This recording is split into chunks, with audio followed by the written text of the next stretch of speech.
Hello everyone, welcome to my YouTube channel. My name is Sundaram Dwivedi and I have cleared NEET 2023 with a score of 600 in my very first attempt. तो आज मैं आपको guide करने वाला हूँ कि आप boards as well as competitive exam, चाहे वो नीट हो चाहे जेईई हो, कैसे आप उस पर फोकस करके board as well as NEET को साइमल्टेनियसली एक्सेल करके एक अच्छा स्कोर दोनों चीज़ में ला सकते हो। तो सबसे पहले तो आपको पता होना चाहिए कि बोर्ड्स के marks does not matter at all. ये एक हफ्ते का क्रेज है, उसके बाद बोर्ड्स के marks no one will ask. आपको फोकस करना होगा आपके कॉम्पिटिटिव एग्जाम पे। आप यदि नीट दे रहे हो तो आपका एम होना चाहिए कि मैं एटलीस्ट 550 यदि एमपी से हो, यदि नहीं तो 610 620 से ज़्यादा स्कोर आती रहे। और यदि आप बोर्ड्स में ज़्यादा फोकस कर रहे हो, यदि आपको किसी कॉलेज में यदि बोर्ड्स के परसेंटेज चाहिए तो जस्ट फोकस कि एटलीस्ट 85% प्लस आए, ज़्यादा आपको नहीं फोकस करना है कि बोर्ड्स पे। यदि आप कॉम्पिटिटिव एग्जाम की अच्छी तैयारी कर लोगे तो boards will not matter at all and only the thing that matter is competitive exam का स्कोर क्या है। यदि आप नीट में एक्सेल कर जाओगे, दो वन विलास की आपके बोर्ड्स में कितने परसेंटेज, चाहे वो 70 हो चाहे 90 हो, does not matter at all यदि आपको कॉलेज मिल रहा है। सो आज मैं दोनों चीज़ के लिए आपको गाइड करूंगा कि आपको बोर्ड्स को और नीट में कैसे आप दोनों चीज़ को फोकस कर सकते हो। So let's start. तो सबसे पहले तो 5 सब्जेक्ट होते हैं हर सीबीएसई बोर्ड में कि आप 12th में English, physics, chemistry, biology and यदि ऑप्शनल या तो फिजिकल एजुकेशन या पेंटिंग, दोनों में इसकी कोई एक आप लेते हो। तो सबसे पहले तो आपको समझना होगा कि जो फिजिक्स, केमिस्ट्री, बायोलॉजी है वो यदि आप कॉम्पिटिटिव एग्जाम की तैयारी कर रहे हो तो आपकी बोर्ड से बहुत हाई लेवल आपने तैयारी कर चुकी है। तो आपको फिजिक्स, केमिस्ट्री, बायोलॉजी पे इतना डर नहीं होना चाहिए कि मेरी प्रिपरेशन कैसी है।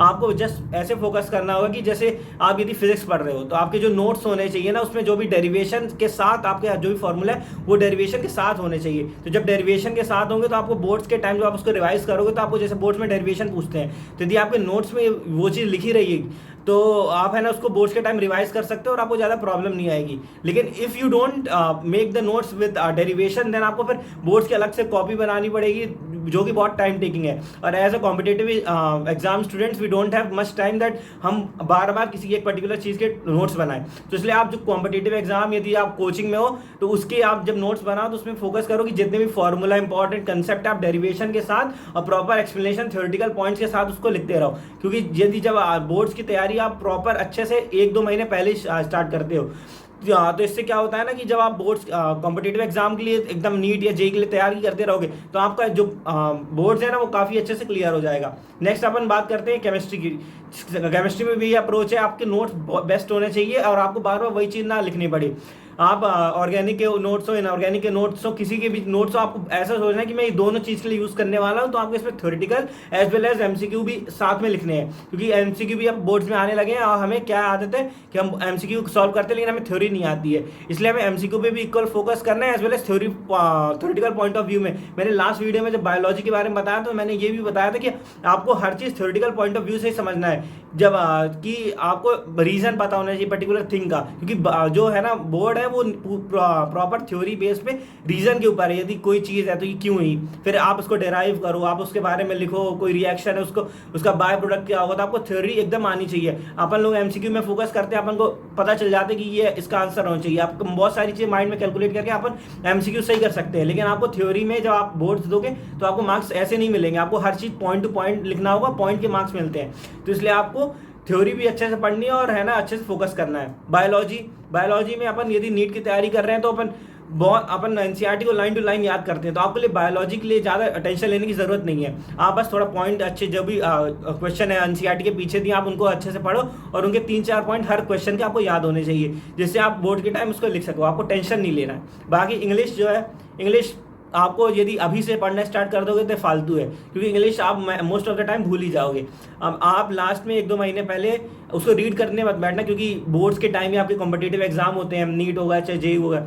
तो आपको एनसीईआरटी पढ़नी नहीं है, आप वीडियो लेक्चर उसको देखो और बहुत सारे एग्जाम, जैसा एग्जाम है इंग्लिश अकेडमी है, बहुत सारे चैनल्स हैं जो आपको वो इंग्लिश का चैप्टर हिंदी में पढ़ाते हैं। तो आप उसको फोकस करो कि आप वीडियो देख लो, उससे समझ लो चैप्टर को और काम कर जाओगे। क्योंकि इंग्लिश में आपको लोड नहीं लेना, थोड़ा राइटिंग की प्रैक्टिस बनाए रखो कि आपकी मतलब स्पेलिंग मिस्टेक्स कम हो, आप लेटर लिखना जानते हो, सारी चीज़ों का फॉर्मेट आना चाहिए।